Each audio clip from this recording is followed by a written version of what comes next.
I've often said this. I think thought leadership and the concept of individual thought leadership is overrated.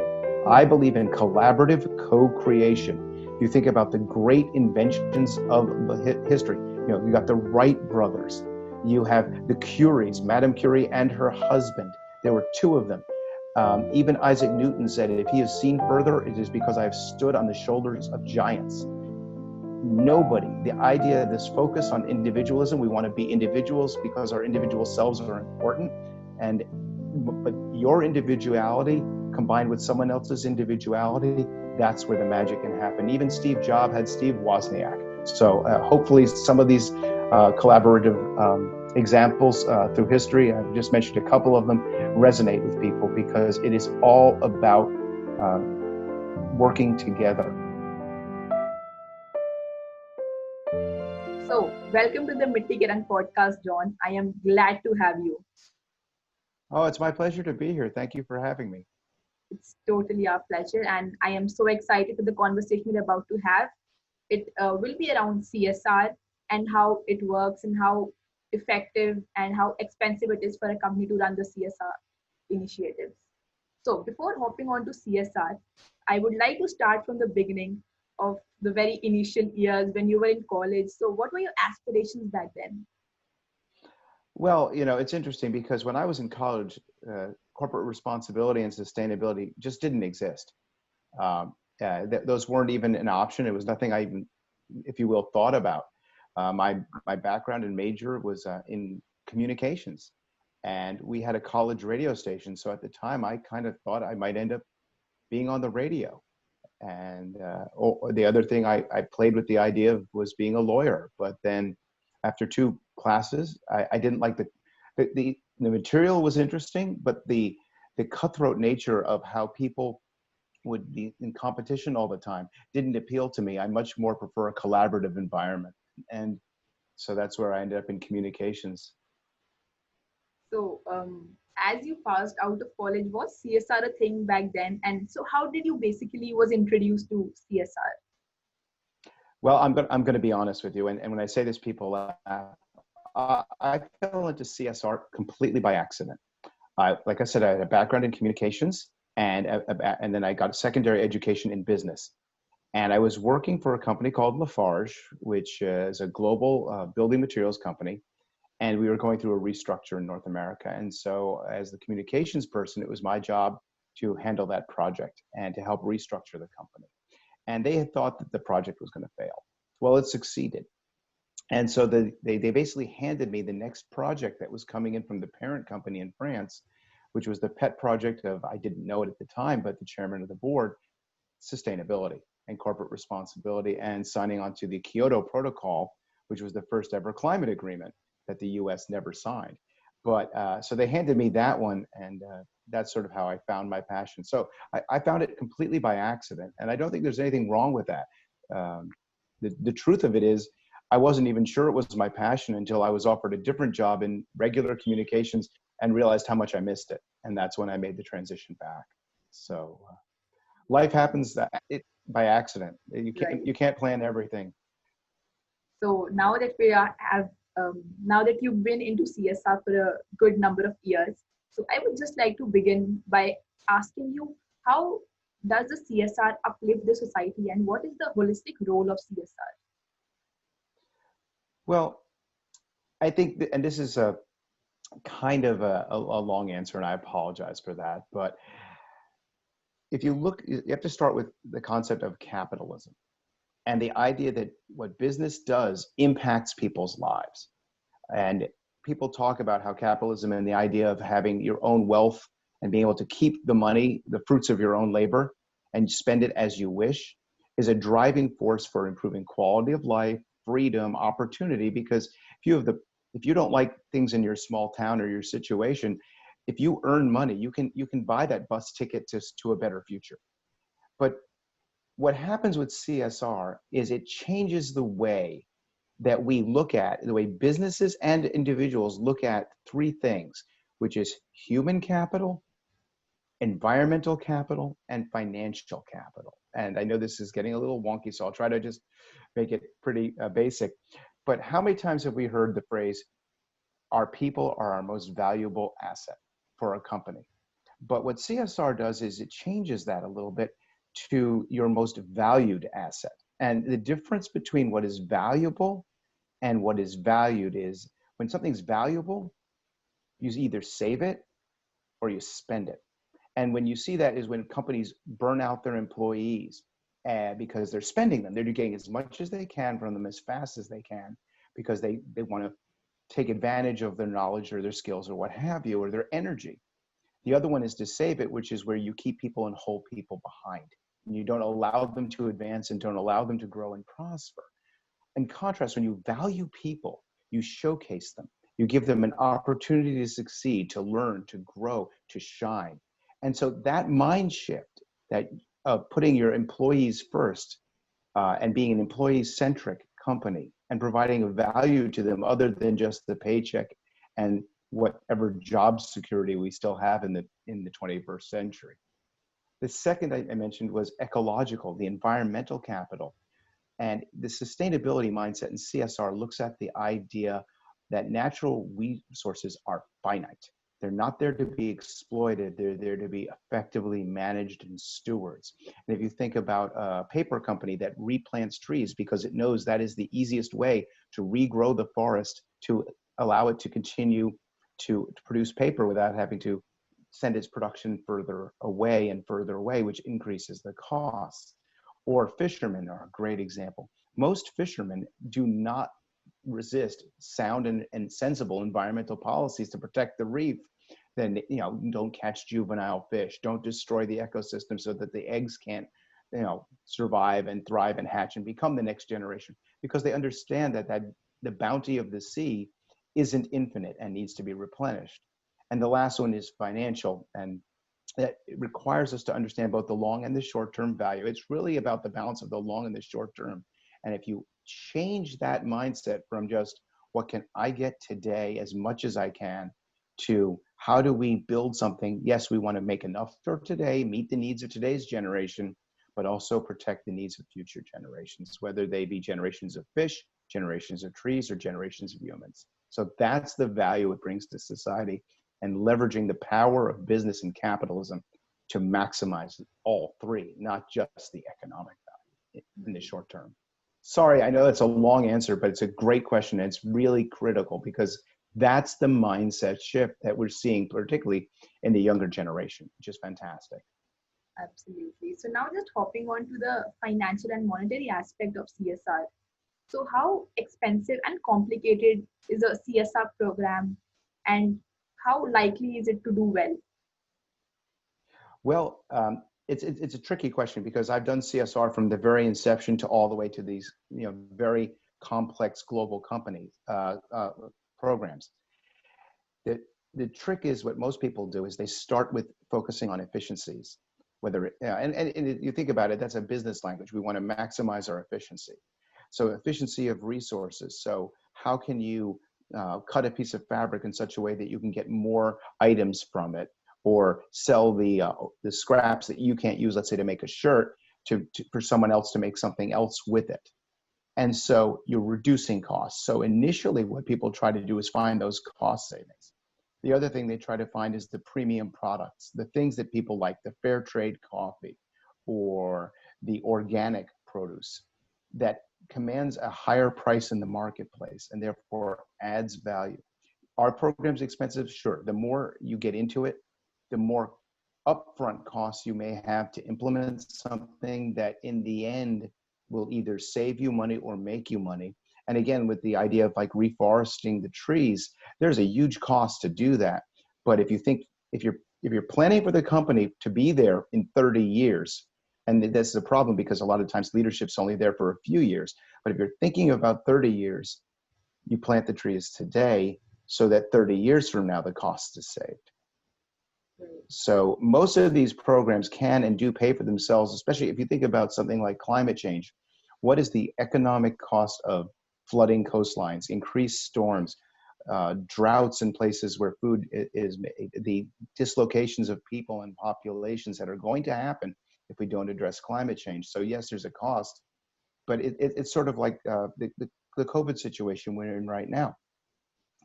there would have been a cost to stop it in many places. But look at the toll it is taking now because we didn't. In human life, in economic terms, in social terms, it's impacting everything. Right. So, for example, while you were talking about the paper manufacturer example, I just popped up in my mind while in the morning I was just scrolling through my Instagram feed, and I saw a post which said PepsiCo, Coca-Cola, and Nestle are the biggest plastic polluters yet again. So these companies and corporations making millions and billions, what is it that they do wrong with the CSR, and how do they choose what to focus around and what problem to tackle? Why not to tackle the problem they are causing to the environment? Well, it's interesting, and I should start with, I've never worked with either of those companies. I have had the pleasure of talking to Indra Nooyi, the former chairman of Pepsi, remarkable leader, but they're in this stage of trying to reduce, sustainability and CSR start with do less harm, and then they evolve into do more good. So right now they're trying to come up with low plastic bottles with smaller caps, thinner walls. But they're starting to move beyond that to get into the area of organic plastics, plastics that can be grown, that don't come from fossil fuels or that decompose. And of course, when you're packaging food or a beverage, it's difficult because you have parameters of safety. You can't, use just anything to make the bottles, the containers. But I just saw, I think it was this week, that they're moving to, instead of plastic rings to hold the six packs together, they're looking at cardboard, which makes such natural sense because it decomposes and it doesn't use petroleum products to produce it. The other thing those companies are really struggling with is, and this is where CSR now is starting to get really sophisticated, because it's not just your own actions, it's the impact that you can have on your supply chains. That's what I call your influence. You can buy from organizations that have the same values as you and commit to environmental stewardship or social practice of no child labor, for example. But then the last phase is moving your expertise to get your customers to change. And if you think about it, these are companies that spend billions of dollars convincing people to buy their products. How can they use that power of influence on people to get them to put those plastic bottles in recycling and not just toss them when they're done? And how not to, throw them on the street and so forth. And that's the piece that's when you talk about programs getting expensive. How do you, when you get to that level where you're now taking responsibility for something that you created, but, in the case of a drink, they sold it probably to a distributor or a wholesaler who sold. It's been 3 or 4 steps since they had that bottle in their control. And yet it has their brand name and their logo on it. So when it washes up on the beach, we all wonder, why can't they do more to stop this? Because we hold them responsible for something that they haven't touched in weeks or months. Right. So that was a very fresh perspective I've heard, and a perspective I think a lot of people need to hear. It's just not the company making a change, but it starts from us. It starts from us, but the idea is also, in CSR, we talk about scope 1, which is your own thing you touch, scope 2, which is your direct influence, and scope 3 is your indirect influence. I refer to it as your actions, your influence, and your expertise, because I think those language is a little bit easier for general people to understand. So if you're a company and you say, we are a responsible company, environmentally, socially, and we expect and hope people will buy from us because of those values, then we have to, as that company, use those same values when we make purchasing decisions on which suppliers we're going to use. Because if something comes in, let's say, and it was made by child labor, there's nothing I can do once it's as a company, in my hands, to make those children older or to improve their working conditions or what have you. So I have to take those same values and apply them to my purchasing decisions before I can have any expectation that my customers will. And we see that all the time in the research. Customers say they want to buy green, they want to buy responsible, but they're not sure how, they're not sure who to trust. They're not just interested in buying from responsible products, they want to buy from responsible companies. Right. So just reconciling CSR over the past few events, for example, Black Lives Matter and just the whole pandemic thing we're in. So how do you reconcile and how will the face of CSR change over the next, say, 5 or 7 years? Well, I think Black Lives Matter is a great example because it's almost too easy to know what you should say as a company or as an individual, and putting aside those that refuse to say it for various reasons. But if you're a responsible company, it's not enough to put a statement, Black Lives Matter, out on your website, in your publications, what have you. Because the first thing that happens is people say, well, Black Lives Matter, and you've always believed this. How many people of color are on your leadership team? Do they represent the same proportion of your population as where your operations are located? How many of them are in your workforce? How are they compensated? So if you're going to tell us that Black Lives Matter, show us. Again, it comes down to that idea of we don't want you to say the right thing. We want you to do the right thing, to demonstrate it, to be transparent. And that's where I think some companies get in trouble because their rhetoric gets ahead of their reality. Now, it's fine and well and good, and my companies that I've worked have done this, where we set an aspirational goal. We endeavor to have this carbon footprint or this percentage of women or minorities or what have you on the board or in our leadership team, but then you have to show progress toward it. Because it's not just enough to talk. Talk is not enough. Talk is easy. I could say anything right now, but it's how I live my life that matters. And as a company, it's the same thing. Right. So another thing which I've come across a lot during the pandemic and I've constantly been reading about is the concept of urban poor. And specifically in India, we've seen overwhelming rise in the number of urban poor graphs. So because of people being laid off and losing their jobs. So how can CSR contribute to the charts and just flatten it a bit? Well, and that's interesting because CSR, a lot of with the early programs start out with the idea of strategic philanthropy, which is giving to an organization that is aligned with your business. So when I worked for Lafarge, we set a partnership with Habitat for Humanity, which makes perfect sense. A building materials company working with a home builder for people who are living in substandard housing.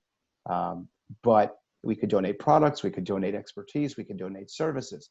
But the next phase of it is actually running your business in such a way that contributes every day, not just giving back. It's the old, do work during the week and then give back on the weekend. Well, what happens if your business model is responsible the whole time? And so, for example, my company with COVID, and I'm lucky, you can tell I'm working from home. I've been working from home since March because my job does not require me to go into the office. And so, I knew that because I worked remotely before, but I know, the discipline, I have a nice home office that I can focus on my work and so forth. But the company has made it very clear to our employees, we do not know when we're going back to the office. We're not asking you to go back to the office. We had 3 people who either they or their significant other was expecting a baby when COVID first hit. And the first thing we did was we sent the people who were pregnant or who had pregnant partners home. We said, we don't know what this thing does to babies. We don't want to risk you bringing it or you getting it here. Go home. Work from home. Take your laptop, take your computer screen, take the equipment you need, leave, because we care about you. And now that doesn't answer the question of the poor, but one of the things we have done as a company is we're an energy company, and we have pledged that we will not cut off anyone who cannot pay their bill for the duration of COVID, however long that lasts. Which is, if you think about a company saying we're going to not accept money, and we don't know how long, because we know we'll be made good in the end. That once things recover, we will have an opportunity to recover some way. But the point is, we're not going to be the ones who put people out on the street. We're not going to be the ones who make people live in the dark or not have heat or air conditioning or what have you, especially when we get to the hottest and coldest months of the year. That is a huge threat to health and well-being. And we don't want people to have to worry about that. But not all companies can do that, and not all companies do that. One of my other favorites was an organization where they needed to make a cut. And they said, we're going to have to cut 2 employees. And the employees in the organization said, no, Give us the number. How much money do you need to save? Okay. And the employees voluntarily, every single employee there took a 10% pay cut, except for the managing partner of the office, who took a 20% pay cut to make the number. And the idea was, we're all in this together.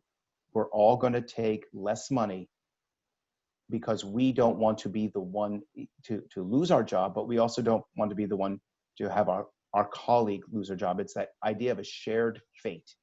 And that's the mindset that sustainability and CSR can bring to an organization. When the message came down, we need to save this much money, they empowered themselves to do the socially responsible thing. And that's what we need to see more and more of, because that shift of, it's not just what I get for me and I'm going to be okay. This is the same problem we're seeing in some places with COVID. The chances that I get it and I'm going to be sick and I'm going to die are very low. So why should I change? But the mindset shift to caring about each other, and what happens to one of us happens to all of us. So in the cities in India and wherever there are, where you have this horrible poverty, what are the people who are not impoverished willing to do culturally in order to help those around them? Are they willing to, whether it's donate their time, donate money, or to take less, so that those people can have what is available to them? Right, absolutely. And this is where I think faith communities can come into play as well, because as businesses being a very strong force in communities, but in many communities, it's the faith community to teach that message and to share that message. And many faiths do share that message, but how do we put it into practice? And I would just take a moment and appreciate the beautiful gesture that people around the world have portrayed and stood in solidarity with people and colleagues and mates losing their jobs. I think that is the true power of humanity. And in these times, we really need the power and the togetherness to get to the face. There's a movie in the 1980s where one of the characters is actually an extraterrestrial, and he says that the best thing about humanity is that when things are at their worst, that's when people are at their best. Right. And I think that's what, not everyone, not everywhere, but that's what we can aspire to, because I agree with that sentiment. Beautiful. So another thing that we've been talking about a lot on this podcast is about the Sustainable Development Goals, which we plan to fulfill and achieve by 2030. So how would you describe the role of corporations and CSR particularly in helping the world achieve the SDGs by 2030? Well, the timeline is incredibly short. It's only 10 years, but I think the Sustainable Development Goals are actually brilliant because they focus on the issues, but and they have within them, there are strategies and tactics, but they're they don't dictate how you get there. So the trick for me is for businesses. And it's easy. I'm with an energy company right now. So the first thing I did when I reframed all of our messaging, because you want to change the messages to change the mindset. And this reflects my communications background as well. Sustainable Development Goal number 7 is affordable, reliable, sustainable, modern energy for all. Okay, that's fantastic. That's our goal as a business, is to provide, how you define what's affordable, what's sustainable, what's modern. But that's what our business is. So to me, if you look at them, there's 17 of them. One of them includes collaboration across the sectors, which I think is essential, because if we each try to work in our own environment and our own specific area, then we don't get any of the sharing of ideas. But we also, there's a danger in you solve a problem in one place, and by deferring it in another place. If you think about those long, skinny balloons, if you squeeze one end, my hands aren't on camera. You squeeze one end, the other end gets bigger. But there's a danger to do that with carbon emissions. One of the classic examples is I worked with a company, Sodexo. We were looking to reduce food waste. Well, you could eliminate food waste if you just, when someone was finished and they had food left, you put it in a container and you gave it to them to take home. There would be much less food waste at Sodexo, and we could claim victory. But at the same time, that person takes it home. If they don't eat it later and they just throw it out, we haven't affected the issue at all. We've just solved it within our own, scope one, our own actions, and given ourselves the illusion that we've solved the problem. And so the sustainable development goals, because they focus on the big issues, allow us to have that broader mindset. What is the real goal here? So we're an energy company, and we have certain kinds of energy we provide. We provide natural gas and electricity and renewable electricity and so forth, and carbon offsets and renewable energy credits, but we don't provide gasoline, for example. So, but that's another source of energy that people need, or diesel or what have you, for transportation. And so it allows us, by having the larger goal, to make sure that what we're doing doesn't impact the other portions of the same goal. And one of the things I see a lot of companies do is, you can look at the 17 and say, well, everything we do touches on one of them, or so we do them all. Well, if you think about it, it's very difficult to do any, more than 17 things are impossible to focus on. That's why people have 2 or 3 or maybe 5 objectives. You can't focus on 17 things. So I encourage companies to focus on the ones that are closest aligned to their business. It's a lot like the strategic philanthropy model, but it's really about being strategic. So what we do with energy has an impact on climate change, but it has an impact on life above water, life below water. It has an impact on hunger and poverty and food security and some of the other sustainable development goals. But at the end of the day, we focus on 4 of them, a total of 4 of them. The energy, which is primary, and beneath that is building the infrastructure, which we are basically an infrastructure company. We deliver energy, so making sure that the infrastructure is there and is resilient, and there's social equity involved, that it goes everywhere it needs to go, so that we're not picking and choosing winners and losers based on, factors other than need. That we focus on resilient cities, and we also focus on education, and particularly the gender issue of education, because we need engineers, and we see that women are underrepresented in our workforce. And so, again, talking about aspirational goals, we know we need a certain number of engineers to keep the company going. It's been around for 170 years. Most of us who work there are not just interested in the next year or 2 or 10, but if the company is going to be successful, going forward, we need to hire the best and brightest. And so we've been doing a lot of outreach into disadvantaged communities and communities of color and women, because those are the populations that we see as having less representation in our workforce, but also highly, highly motivated and skilled people. That gets to your earlier question about how do you help people in poverty. The answer is there are very many well-deserving, intelligent, hardworking people. If you think about people as your valuable resource, where do you get the people? Do you only pick the people who look like you, sound like you, went to the same school as you, or do you find the best people?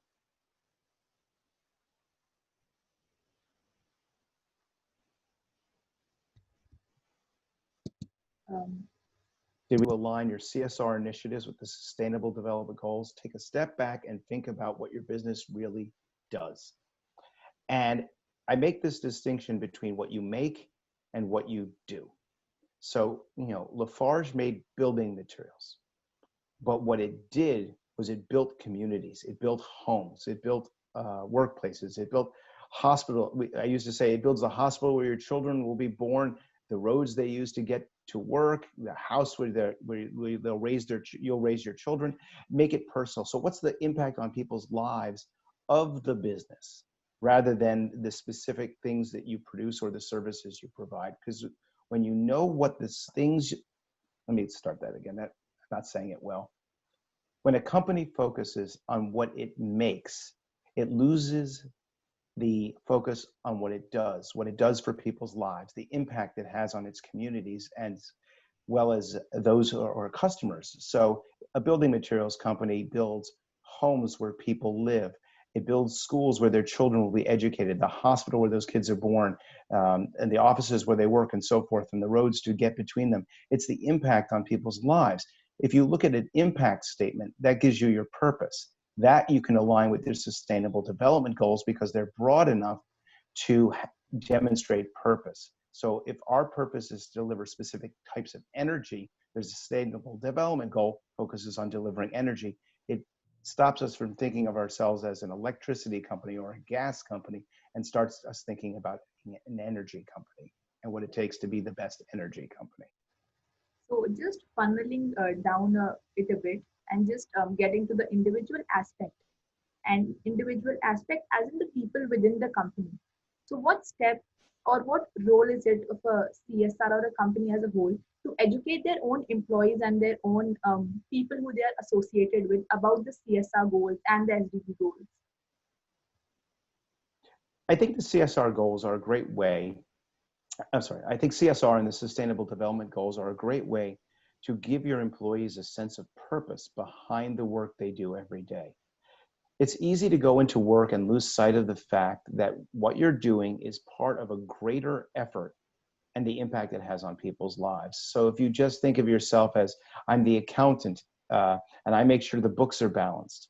Oh, but why is that important? Well, it's important because the company succeeds, but it's also important because if the company succeeds, then people have the energy they need to cook, or the food they need to eat, or the materials they need to build their homes, or whatever it is that the company contributes to society.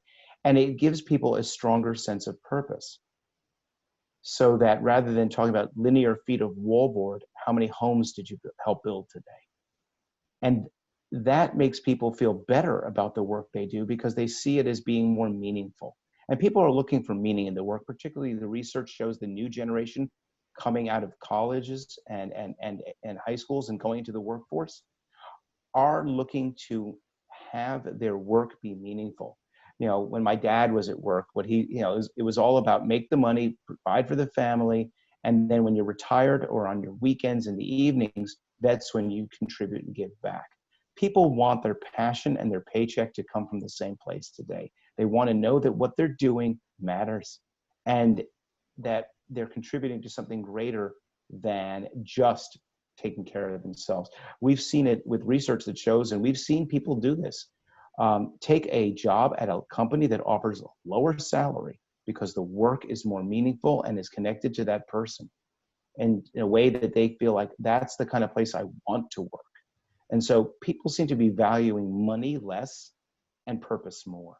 And CSR can help you as a company define and find and communicate your purpose. And the first stakeholders you have to reach are your employees, because they're the ones who are your public face out in the community. Whether you think about your local coffee shop, it's the people serving the coffee, not the people in the office. But when I leave work, I'm still, if you will, an ambassador for my brand, whether I'm wearing a shirt with the logo on it or not. If people ask you, where do you work? What do you do? If you are passionate about what you do and what it means, it shows. Right.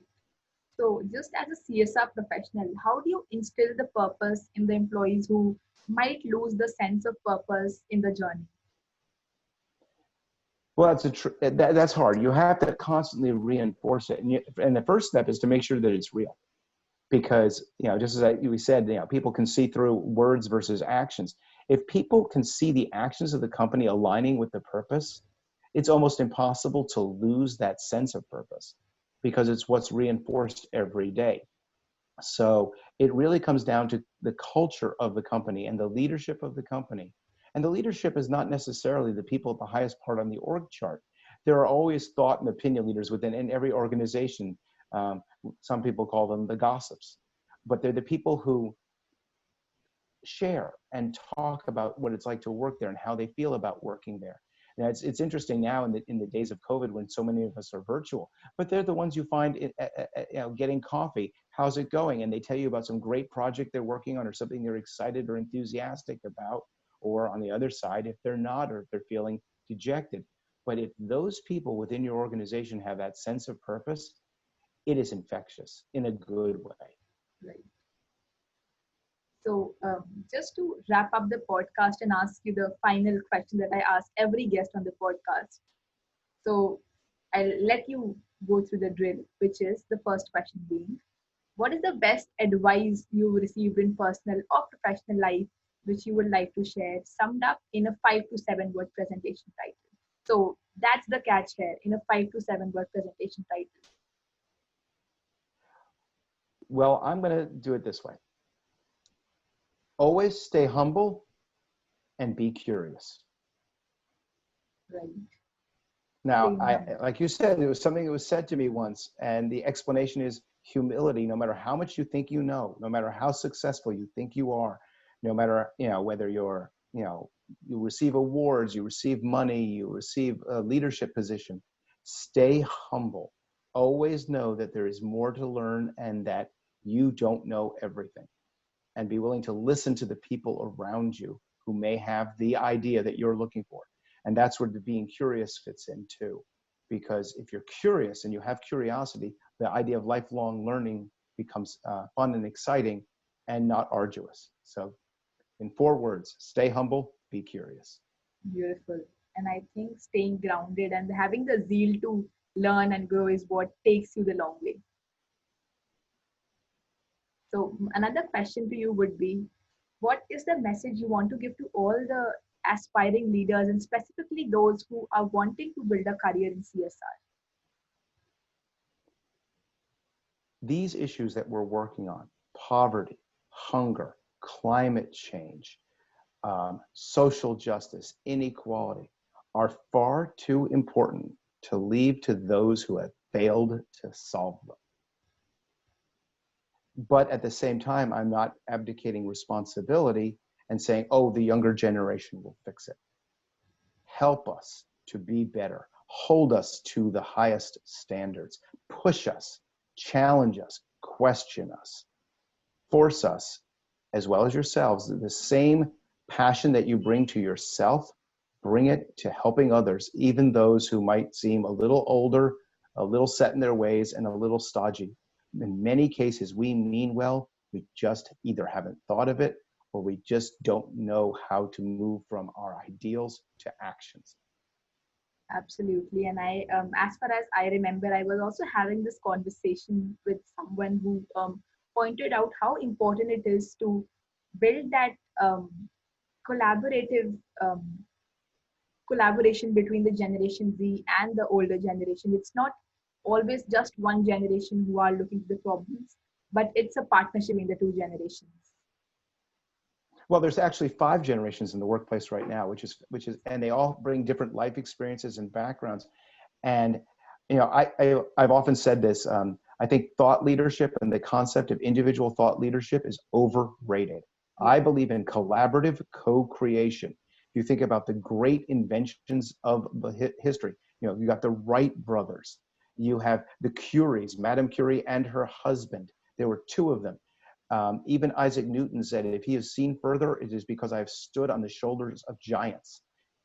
The idea of this focus on individualism, we want to be individuals because our individual selves are important.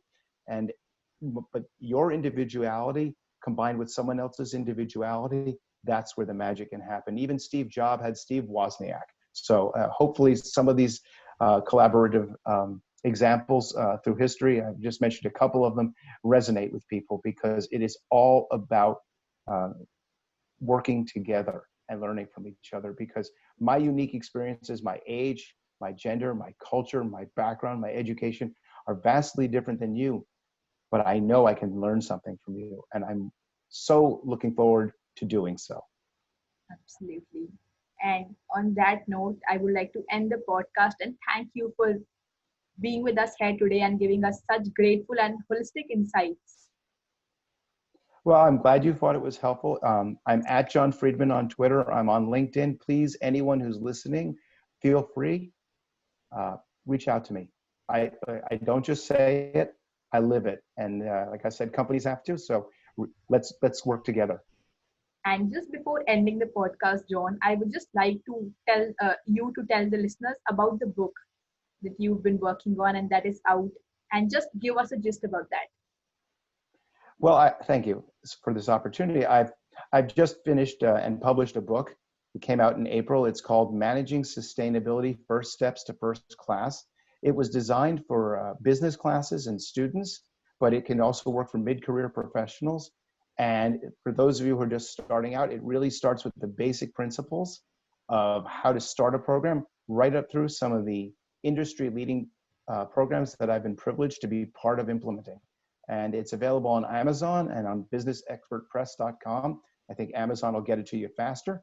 And it's an ebook or a paperback. And, I'd love it if you'd check it out and see if it might be useful to you. And for the listeners who are interested in getting the book, I will link the Amazon page in the bio of the podcast.